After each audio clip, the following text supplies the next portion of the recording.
दोस्तों, कहा जाता है कि स्पोर्ट्स यानी खेलों का एक रिक्रिएशनल एक्टिविटी के रूप में अस्तित्व 3000 साल पुराना है, जहां सबसे पहले एंशिएंट ग्रीक में स्पोर्ट्स को एक कंपटीशन कम एंटरटेनमेंट टूल के तहत लोगों के सामने पेश किया गया था। हालांकि खेल मानव जीवन का हिस्सा इससे भी कई हजारों साल पहले से रहा है, जहां स्प्रिंटिंग और रेसलिंग को आर्कियोलॉजिकल एविडेंसेस और हमारी एपिक्स के आधार पर दुनिया के ओल्डेस्ट स्पोर्ट माना गया है। लेस्कॉक्स फ्रांस में मिली केव पेंटिंग बताती हैं कि रेसलिंग और रनिंग एज अ स्पोर्ट आज से लगभग 15,000 साल पहले से खेले जा रहे हैं। वहीं रामायण में वानर राज बाली और रावण और महाभारत में भीमा और जरासंध के बीच ऐसे ही मल्लयुद्ध यानी मॉडर्न डे कुश्ती का जिक्र किया गया है। लेकिन अगर हम साल 2023 की बात करें, आज ये दोनों ही खेल दुनिया के टॉप 10 खेलों की लिस्ट से बाहर हैं। मार्च 2023 में मिले डेटा के मुताबिक 4 बिलियन फैंस के साथ फुटबॉल दुनिया का सबसे पॉपुलर स्पोर्ट है। लेकिन इंडिया एक ऐसी कंट्री है, लेकिन हमारा प्यारा भारत एक ऐसा देश है जहां वर्ल्ड की लार्जेस्ट पॉपुलेशन होने के बावजूद फुटबॉल का अस्तित्व बेहद सीमित है। 140 करोड़ जनसंख्या वाला ये देश वर्ल्ड फुटबॉल टीम रैंकिंग में आज 100th रैंक पर खड़ा है, इस वीडियो के रिकॉर्ड होने तक एटलीस्ट। एक तरफ जहां मोरक्को, सेनेगल और वेल्स जैसी कंट्रीज फीफा वर्ल्ड कप में कम्पीट कर रही हैं, वहीं दूसरी तरफ इंडिया इस टूर्नामेंट के लिए क्वालिफाई भी नहीं कर पा रहा। ये वो देश है जो ना जीडीपी, ना जनसंख्या और ना ही ज्योग्राफिकली हमसे बड़े हैं। महज 4 करोड़ की जनसंख्या वाला मोरक्को आज फीफा वर्ल्ड कप के सेमीफाइनल्स तक पहुंच रहा है। महज 2000 करोड़ की कुल जीडीपी वाला सेनेगल फीफा रैंकिंग में 3 लाख करोड़ जीडीपी वाले भारत से 82 रैंक ऊपर है।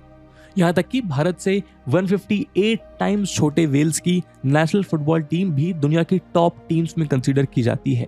आमतौर पर फुटबॉल की सफलता के पीछे लोगों का ये तर्क होता है कि क्योंकि फुटबॉल साउथ अमेरिका या यूरोपियन देशों में खेले जाने वाला सबसे प्रोमिनेंट स्पोर्ट है, इसलिए इकोनॉमिकली हमसे वीक या साइज में हमसे छोटे देश भी इस खेल में हमसे आगे हैं। लेकिन शायद ये तर्क फुटबॉल में हमारी लंबी असफलता को छुपाने का एक माध्यम मात्र है, क्योंकि आज एशियन कॉन्टिनेंट में मौजूद जापान, साउथ कोरिया, यहाँ तक कि ईरान जैसे देश भी फुटबॉलिंग टर्म्स में इंडिया से कई गुना आगे हैं। जहां करंट रैंकिंग के मुताबिक आज जापान 20th, ईरान 22nd और साउथ कोरिया 28th पोजीशन पर है।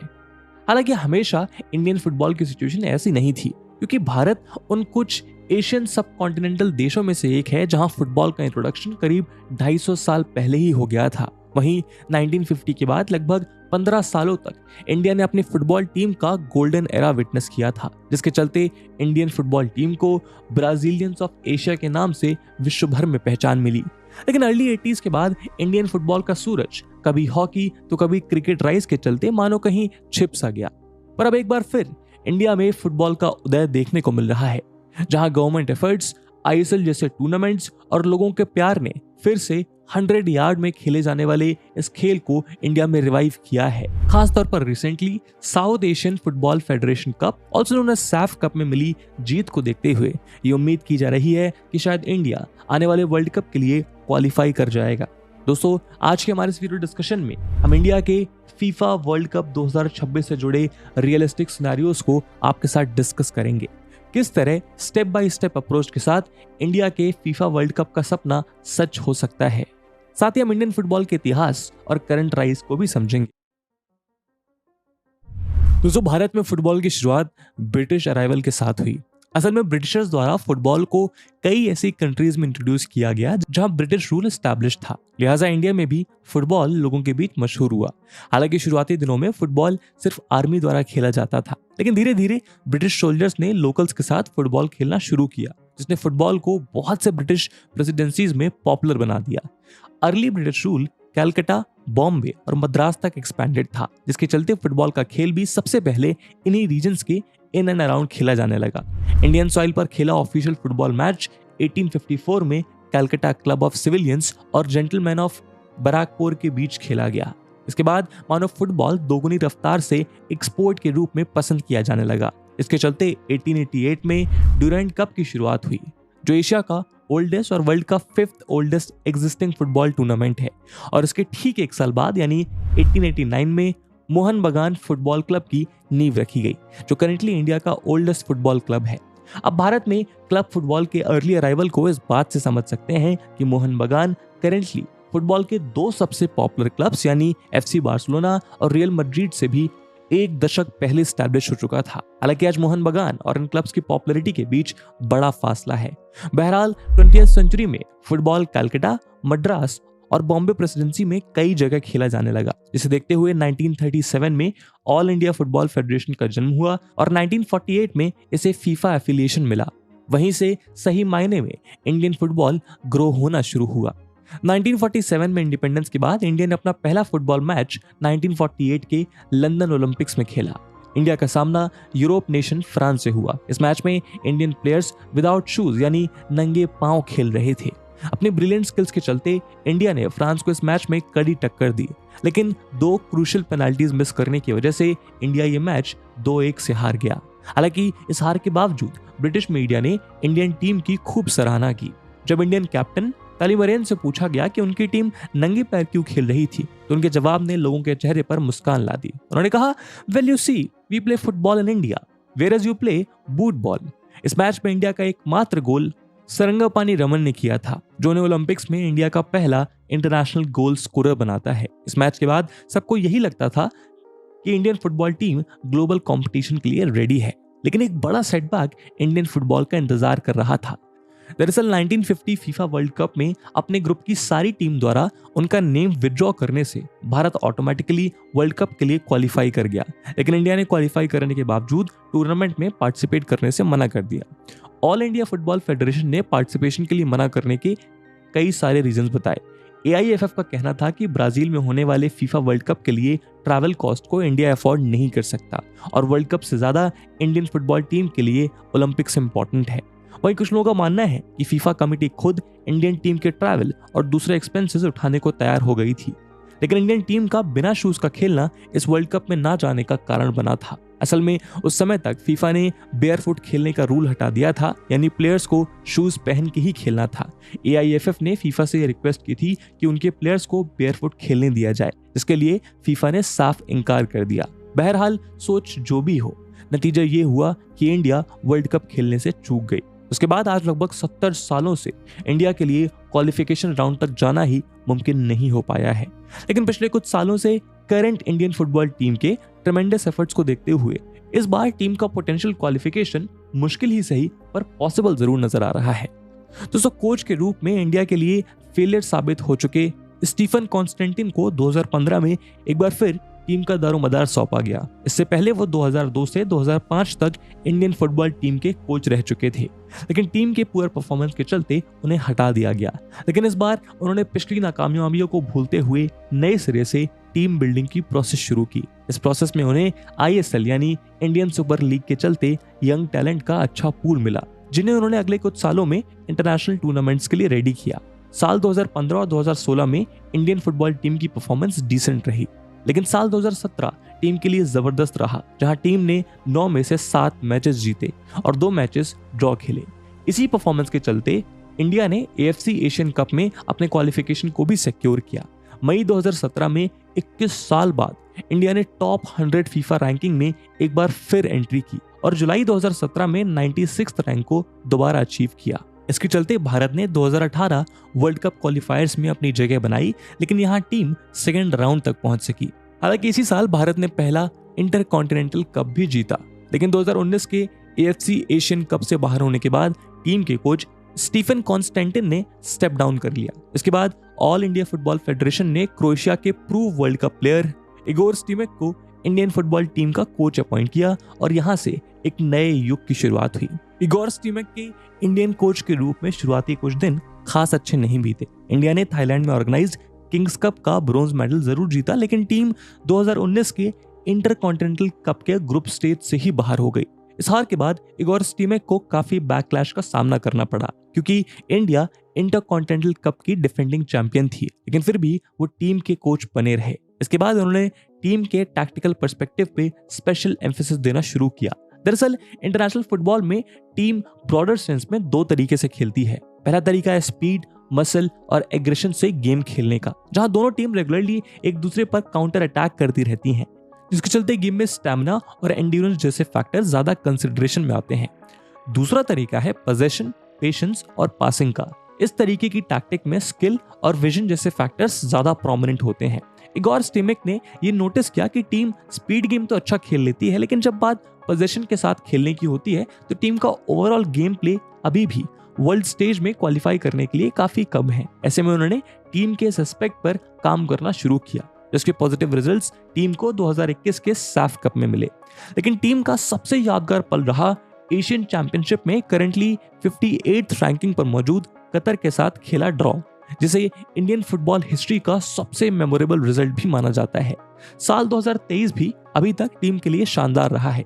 जून 2023 में टीम ने फाइनल में लेबनान को 2-0 से हराकर एक बार फिर इंटरकॉन्टिनेंटल कप अपने नाम किया। वहीं हाल ही में टीम ने सैफ चैंपियनशिप भी जीती है। दोस्तों, इंडियन फुटबॉल के रिसेंट राइज के पीछे सबसे पहला फैक्टर है इंडियन सुपर लीग। 2014 में स्टार्ट हुई इंडियन सुपर लीग से इंडिया ने फुटबॉल में काफी सारा नया टैलेंट डिस्कवर किया। आज उदंता सिंह, अनिरुद्ध थापा, संदेश झिंगन जैसे रॉ टैलेंट को फाइंड करना आईएसएल की वजह से मुमकिन हो पाया।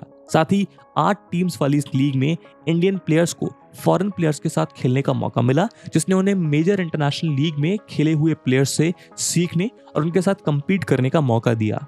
धीरे धीरे साल दर साल जैसे जैसे आईएसएल की पॉपुलैरिटी बढ़ी, वैसे वैसे अच्छा रेवेन्यू भी जनरेट होने लगा। इसके चलते देश में छुपे हिडन टैलेंट बाहर निकल के आने लगे। दरअसल इस कंपटीशन की वजह से कंट्री में फुटबॉल को लेकर यूथ में इंटरेस्ट डेवलप हुआ और इंडियन फुटबॉल के रिवाइवल के लिए उसी इमोशन और सेंटिमेंट की जरूरत थी जो हमें क्रिकेट के लिए देखने को मिलता है। इस इमोशन को जगाने का काम भी आईएसएल ने ही किया। 2014 में एस्टैब्लिश हुई ये league all over the world media attention को ग्रैब करती है और इंटरनेशनल कोचेस और स्टार्स के साथ आज ये कंट्री के फुटबॉल लैंडस्केप बदल रही है। अगर इंडिया आने वाले सालों में दुनिया की टॉप टीम से compete करना चाहता है तो देश में आईएसएल जैसी डोमेस्टिक लीग का होना बहुत जरूरी है। आज एशिया में साउथ कोरिया या जापान जैसे देशों का फीफा की टॉप रैंकिंग में शामिल होना वहां की डोमेस्टिक लीग के कारण ही मुमकिन हो पाया है। जापान ने भी आईएसएल की ही तरह साल 1992 में अपने यहाँ एक डोमेस्टिक लीग की शुरुआत की थी, जिसे J1 लीग कहा जाता है, जिसके चलते महज 3 दशक के अंदर देश में वर्ल्ड क्लास प्लेयर्स का एक पूल तैयार हो गया। साथ ही जैसे जैसे ये लीग आगे बढ़ा वैसे वैसे यहाँ हाई रेवेन्यू जनरेट होने लगा। इसके चलते Japanese domestic football David Villa, Andres Iniesta, Fernando Torres और डिएगो फोरलान जैसे आइकॉनिक फुटबॉलर्स को अपने यहाँ उनके लेटर स्टेज करियर स्पेंड करने के लिए अट्रैक्ट कर पाया। इस तरह के वर्ल्ड क्लास प्लेयर्स जो खुद वर्ल्ड कप विनर रह चुके हैं, उनके जापान में आने से वहां के यंग प्लेयर्स को टॉप लेवल पर परफॉर्म करने की बारीकियों को समझने में मदद मिली। सिमिलरली साउथ कोरिया भी ईयर 1983 से अपने यहाँ डोमेस्टिक फुटबॉल लीग चला रहा है, जिसके पॉजिटिव इम्पैक्ट के तौर पे कोरियन फुटबॉल को सॉन ह्यूंग मिन जैसे रिनोन्ड प्लेयर्स मिले। ऐसे में हम कह सकते हैं कि भले ही आईएसएल की वजह से इंडियन फुटबॉल टीम रातों रात वर्ल्ड क्लास ना बन सके, लेकिन सही गाइडेंस के साथ आने वाले कुछ समय में इंडिया अपनी नेशनल टीम के लिए कुछ टैलेंटेड प्लेयर्स को खोज सकता है और बाहर से आए प्लेयर्स के एक्सपीरियंसेस को इन खिलाड़ियों के साथ साझा कर मे बी कुछ ही सालों में या फिर दशकों में भारत एक वर्ल्ड कप विनिंग टीम भी तैयार कर सकता है। दोस्तों, इंडियन फुटबॉल के करंट फॉर्म का दूसरा बड़ा कारण है कंट्री के सभी हिस्सों में फुटबॉल का प्रमोशन और यंग टैलेंट को नर्चर करने पर ऑल इंडिया फुटबॉल फेडरेशन का फोकस। असल में कुछ साल पहले तक फुटबॉल इंडिया के कुछ पॉकेट्स में सीमित हुआ करता था, जहां north eastern states, west Bengal, Kerala, Maharashtra और गोवा को छोड़कर बाकी इंडिया में फुटबॉल की प्रेजेंस लगभग ना के बराबर थी। लेकिन अब धीरे धीरे फुटबॉल फेडरेशन के फोकस एफर्ट्स और वेरियस पब्लिक प्राइवेट इनिशिएटिव की वजह से फुटबॉल देश के बाकी हिस्सों में भी पहुंच रहा है। उदाहरण के लिए इंडिया का most popular state Uttar Pradesh Indian football map से गायब था, लेकिन रिसेंटली ला लिगा आउटफिट एटलेटिको डी मैड्रिड के साथ कोलैबोरेशन में उत्तर प्रदेश का पहला national level football club establish किया गया है। वाराणसी में स्टैब्लिश किए गए इस फुटबॉल क्लब का नाम होगा काशी फुटबॉल क्लब। इसी तरह की पार्टनरशिप दूसरे इंडियन फुटबॉल क्लब्स ने भी की है, जिससे फुटबॉल के प्रमोशन और इम्प्रूवमेंट में और हेल्प मिली है। 2020 में हैदराबाद फुटबॉल क्लब ने भी एक ऐसे ही पार्टनरशिप की थी। सिमिलरली बेंगलुरु फुटबॉल क्लब ने भी स्कॉटलैंड के चैंपियंस रेंजर्स फुटबॉल क्लब के साथ पार्टनर किया है, जिससे दोनों क्लब्स के टैलेंट साथ मिलकर अपने फुटबॉल को आगे बढ़ा सकें। आज AIFF प्रोएक्टिव मेजर्स लेकर ग्रासरूट लेवल पर फुटबॉल टैलेंट्स को डेवलप कर रहा है। AIFF का विजन है कि इंफ्रास्ट्रक्चर कोचिंग प्रोग्राम्स और लोकल टूर्नामेंट को इम्प्रूव किया जाए ताकि यंग फुटबॉलर्स को उनकी स्किल्स दिखाने का सही प्लेटफॉर्म मिल सके। साथ ही आज इंडियन फुटबॉल फेडरेशन दुनिया भर में लगने वाले फुटबॉल कैंपेन्स में अपने यंग प्लेयर्स को भेज रहा है ताकि वो उन देशों में जाकर गेम सीख सकें जो आज हमसे कई गुना आगे हैं। फेडरेशन का मानना है कि ऐसा करने से ओवरसीज एक्सपीरियंस भारत में सबसे डायरेक्ट रूट ले सकता है।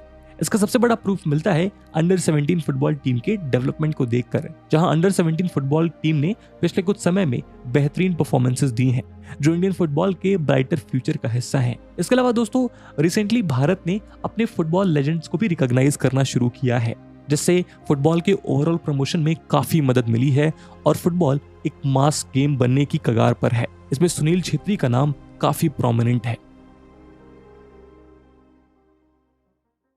दोस्तों, टीम के विजन को इंप्रूव और अपडेट करने में टीम में कुछ बेहतरीन फुटबॉलर्स का इंट्रोडक्शन और कोच इगोर स्टीमक का टीम को ज्यादा टेक्निकली साउंड बनाना भी इंपॉर्टेंट फैक्टर्स रहे हैं। जैसा कि हमने पहले बताया, आज इगोर ने अपने वर्क से टीम को एक मच बेटर स्किलफुल टीम में कन्वर्ट किया है। इसके चलते अब टीम ने स्पेन और क्रोएशिया जैसे देशों की तरह बॉल को अपने कंट्रोल में रख के गेम खेलना शुरू किया है। साथ ही आज टीम के पास यंग गन्स और एक्सपीरियंस हेड्स का अच्छा कॉम्बिनेशन है।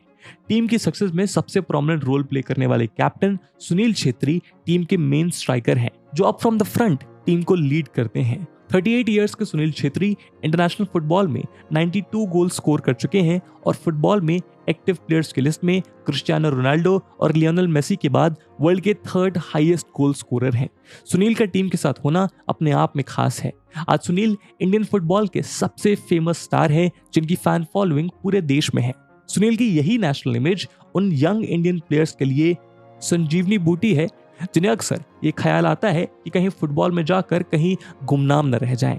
टीम की दूसरे इंपॉर्टेंट प्लेयर हैं 22 साल के अनवर अली, जो इंडिया के मेन डिफेंडर हैं। अनवर अली के डिफेंस ने इंडियन फुटबॉल टीम के गेम प्ले में एक नया डायमेंशन ऐड किया है। इंडिया ने हाल ही में जिन यंग टैलेंट को डेवलप किया है, अनवर अली भी उनमें से एक है। उनके कंपोजर, टेक्निकल स्किल्स और बैकलाइन से अटैक इनिशिएट करने की एबिलिटी के कारण अनवर अली टीम के लिए एक इंपॉर्टेंट एसेट बन चुके हैं, जो डीप लाइन प्लेमेकर के साथ एक रॉक सॉलिड वॉल का काम करते हैं। इन दोनों के अलावा टीम के गोलकीपर गुरप्रीत संधू, मिडफील्डर सहल समद, डिफेंडर संदेश झिंगन, फॉरवर्ड प्लेयर लालियान ज्वाला छांगते और महेश सिंह नावरम जैसे प्लेयर्स भी आज टीम इंडिया के लिए अपने एशियन कॉम्पिटिटर्स के बीच ऑन पेपर एक स्ट्रॉन्ग लाइनअप बना रहे हैं। दोस्तों, कहते हैं कि जिस तरह भगवान भक्त के बिना अधूरे हैं, वैसे ही एक प्लेयर अपने फैंस के बिना अधूरा है। इंडियन फुटबॉल टीम में आए सुधार में फैंस की भूमिका काफी अहम रही है। आपको याद होगा कि कुछ साल पहले तक इंडियन फुटबॉल की हालत इतनी खराब थी कि प्लेयर्स खुद फैंस से रिक्वेस्ट करते हुए नजर आते थे कि वो उन्हें सपोर्ट करने के लिए स्टेडियम में आए। लेकिन अब हालत काफी बदल चुकी है। पिछले कुछ समय में फुटबॉल फैन के नंबर में जबरदस्त उछाल देखी गई है, जहां पैशनेट सपोर्टर्स इंडियन टीम के पीछे स्टेडियम्स तक पहुंच रहे हैं। अप्रैल 2022 में पब्लिश इस रिपोर्ट के अकॉर्डिंग इस टाइम इंडिया में फुटबॉल के 17% फैंस मौजूद हैं, जो एक इमर्जिंग स्पोर्ट के पॉइंट ऑफ व्यू से काफी अच्छा नंबर है। साथ ही जहां 2019 तक मैचेस में आने वाले फैंस की संख्या रेयरली 20,000 को टच करती थी, वहीं आज आईएसएल में खेले जाने वाली मुंबई एफसी और आईएसएल में खेले जाने वाली एवरेज वीक अटेंडेंस 30,000 से ज्यादा रहती है। वहीं इस सीजन ईस्ट बंगाल और मोहन बगान के बीच खेला गया कोलकाता डर्बी का मैच आईएसआई की हिस्ट्री का 3rd हाईएस्ट अटेंडेंस वाला मैच था। इसे देखने नियरली 62,000 फैंस पहुंचे थे। इन सभी आंकड़ों को देखकर ये साफ है कि इंडिया में फुटबॉल फैंस की संख्या बढ़ रही है। लेकिन शायद ये रीसेंट फॉर्म और फैंस का सपोर्ट ही वर्ल्ड कप क्वालिफिकेशन के चक्रव्यूह को तोड़ने के लिए काफी नहीं है, क्योंकि जहां तक साफ कप को जीतने की बात है, इंडिया इस टूर्नामेंट के 14 में से 9 वर्जन में कप होल्डर रहा है। सिमिलरली अभी भी इंडियन फुटबॉल टीम का फुटबॉलिंग एक्सपीरियंस एशिया की उन टीमों के खिलाफ बहुत कम है जो दुनिया के टॉप 50 रैंक्स में शुमार हैं। इसलिए एक्सपर्ट्स का मानना है कि वर्ल्ड कप 2026 क्वालिफाई करने के लिए अभी इंडियन टीम को लंबा सफर तय करना है।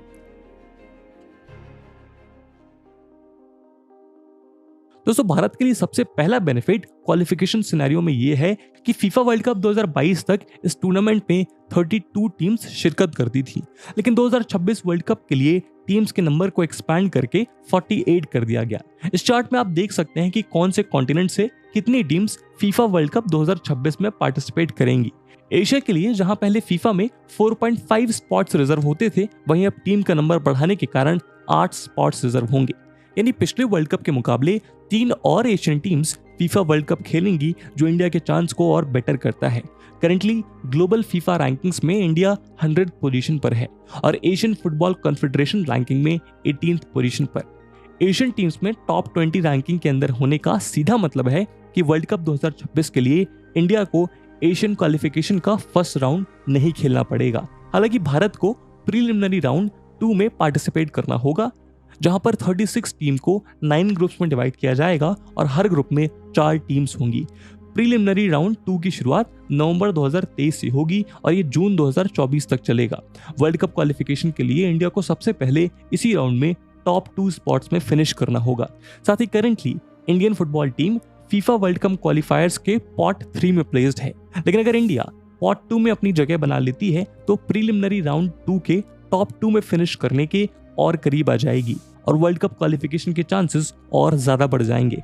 यानी अगर इंडिया पॉट 2 का पार्ट रहता है तो ये इंडिया के लिए काफी बेनिफिशियल होगा, लेकिन इस पॉट का हिस्सा होने के लिए इंडिया को फीफा रैंकिंग में 99 या उससे बेहतर रैंक हासिल करनी होगी और एशियन फुटबॉल कॉन्फेडरेशन रैंकिंग में मिनिमम 18 रैंक पर रहना होगा। अगर इंडियन टीम ऐसा कर पाई तो इंडिया अपने लोअर रैंक टीम से खेलेगी, जिससे टॉप 2 फिनिश करने की प्रोबेबिलिटी और हाई हो जाएगी। प्रीलिमिनरी राउंड 2 को क्रॉस करने के बाद इंडिया को राउंड 3, राउंड 4 और राउंड 5 के बियॉन्ड जाना होगा।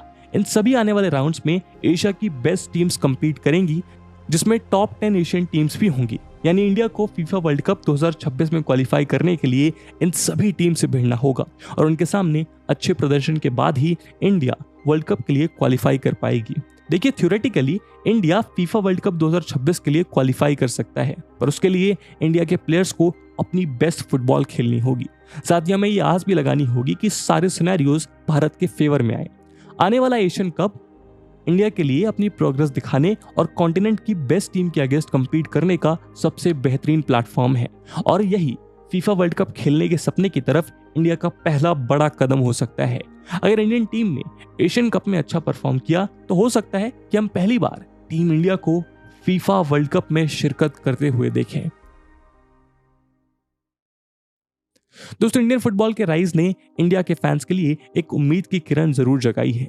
इंडियन फुटबॉल की रीसेंट अचीवमेंट्स, प्लेयर की जबरदस्त मेहनत और कोचिंग स्टाफ का सपोर्ट इंडियन फुटबॉल फैंस में ऑप्टिमिज्म जगाने के लिए काफी है। इंडिया में डोमेस्टिक लीग्स के आने के साथ साथ फुटबॉल की पॉपुलैरिटी भी बढ़ रही है और प्लेयर्स इस स्पोर्ट में अपना इंटरेस्ट दिखा रहे हैं।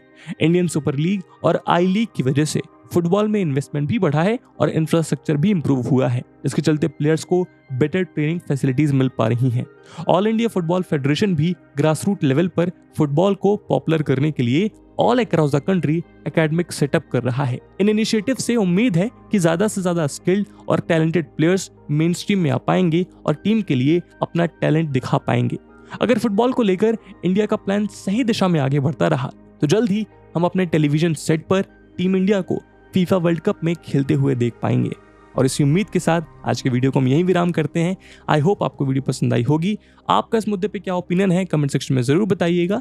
इस वीडियो की इंपॉर्टेंस यूपीएससी प्रीलिम्स और मेंस में देखते हुए एक सवाल हम आपके लिए छोड़कर जा रहे हैं, जिसको आपको कमेंट सेक्शन में आंसर करना है। The question is, discuss the challenges faced by Indian football as a sport, also suggest solutions for the same. And with this question my friend, that's it for the video. I hope आपको video पसंद आई होगी और अगर पसंद आई है तो अपने दोस्तों के साथ शेयर करना मत भूलिएगा। हम मिलते हैं अगले वीडियो में, तब तक के लिए जय हिंद, जय भारत।